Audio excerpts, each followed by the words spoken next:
Update muna nga tayo sa mundo ng basketball sa Gilas, Pilipinas sa SEA Games. Organizer ng SEA Games sa basketball. Bakit nga ba paiba-iba ng rules? Natatakot ba sa posibleng ipadala na lineup ng Gilas, Pilipinas? Samantalang ang FSA player ng UST na si Akowe Collins, halimaw, pwede nga bang naturalize ng Gilas? Ngunit bago tayo magpatuloy, pakipindot naman ng like, subscribe at ang notification bell para updated ka sa susunod kong i-upload.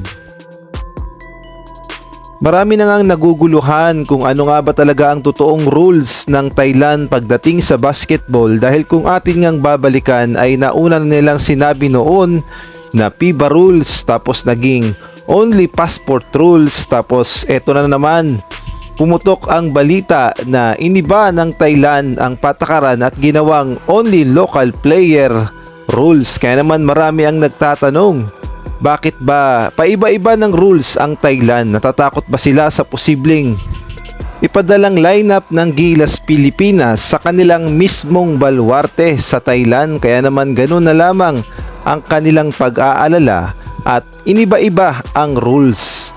Pressure din kasi sa part ng Thailand ang pag-host ng SEA Games lalo na sa harapan ng kanilang mga kababayan at mataas ang expectation sa kanila, kaya naman gagawin nila ang lahat upang matapatan ang Gilas Pilipinas at lalong-lalo na back-to-back champion tayo sa SEA Games dahil gold medal tayo sa Cambodia, tapos gold medal din tayo sa Asian Games sa China. Ngunit kung atin ngang babalikan ang mga naging laban ng Gilas Pilipinas sa Thailand, masasabi nating may palag naman itong Thailand dahil nung nakaharap nga nila ang Gilas Pilipinas na original lineup na nilalaban natin sa FIBA ay pumalag talaga itong Thailand at halos dikit lamang ang naging tapatan nila sa Asian Games na nangyari sa China. Halos sa first quarter, second quarter at third quarter ay talaga namang dinikitan tayo ng Thailand.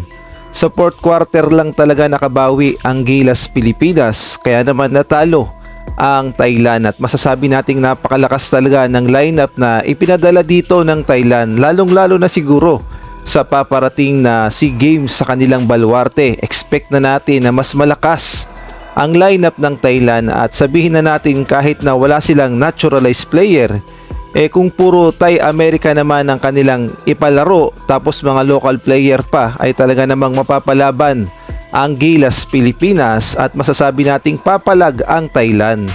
At kung kayo naman ang tatanungin, sa tingin nyo, natatakot lang ba talaga ang Thailand sa posibleng lineup ng Gilas Pilipinas kaya naman paiba-iba ang kanilang rules sa basketball? Sa ibang balita naman, naghalimaw ang FSA player ng UST na si Collins Akowe sa naging laban nga nila kontra sa UAAP defending champion na University of the Philippines. Wala kang makapigil dito kay Collins Akowe at siya nga ay umambag para sa UST ng 29 points at 17 rebounds. Talaga nga namang halimaw talaga ang ipinakitang performance ni Collins Akowe. At mantakin nyo, 19 years old pa lang pala ito at may height na 6'10". Kaya naman marami ang nagsasabi na pwede daw itong maging susunod na naturalized player ng Gilas Pilipinas. Kaya naman daw SBP, galaw-galaw na daw at dapat ay maproseso na agad ang kanyang naturalization upang magamit ng maaga sa mga laban ng Gilas Pilipinas.